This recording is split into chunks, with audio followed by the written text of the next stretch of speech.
अस्सलामुअलैकुम, क्या हाल चाल है मेरे अजीज दोस्तों। मैं उम्मीद करती हूँ कि आप सब महफूज सेहत में खुशहाल होंगे।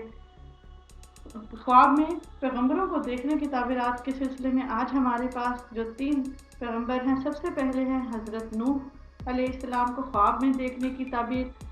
फिर हमारी वीडियो में हज़रत इदरीस को ख्वाब में देखने की ताबीर और आखिर में हज़रत हूद अलैहिस्सलाम को ख्वाब में देखने की ताबीर। लेकिन वीडियो शुरू करने से पहले मज़ीद ख्वाबों की ताबीर जानने के लिए और मुफीद वीडियोस देखने के लिए please like, subscribe and share my channel ज़ंबीले शुमार। शुरू करते हैं और आज की वीडियो इसे शुरू से लेकर आखिर तक ज़रूर देखिएगा, क्योंकि इसमें होने वाली है आपके लिए बेइंतहा ज़बरदस्त चीज़ें और बेहतरीन ताबीरात। तो शुरू करते हैं ख्वाब में हज़रत नूह अलैहिस्सलाम को देखने की ताबीर।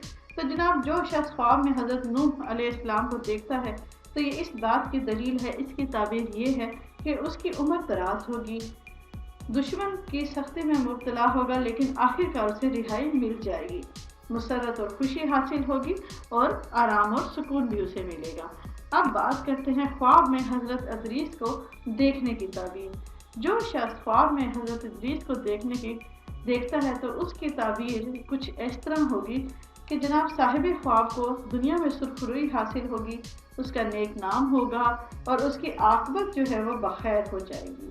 ये तो थी हज़रत इदरीस अलैहिस्सलाम को ख्वाब में देखने की ताबीर। और आज की हमारी वीडियो के आखिरी जो पैगंबर हैं वो हैं हज़रत हूद अलैहिस्सलाम को ख्वाब में देखने की ताबीर। तो अगर कोई शख्स ख्वाब में हज़रत हूद अलैहिस्सलाम को देखता है तो ये इस बात की ताबीर है कि अगर उसका कोई दुश्मन है तो उसे दुश्मन पर गलबा हासिल होगा, और अगर उसे कोई रंज या दुख है वो उससे आज़ाद हो जाएगा और उसका रंज और वो दुख जो है वो ख़त्म हो जाएगा।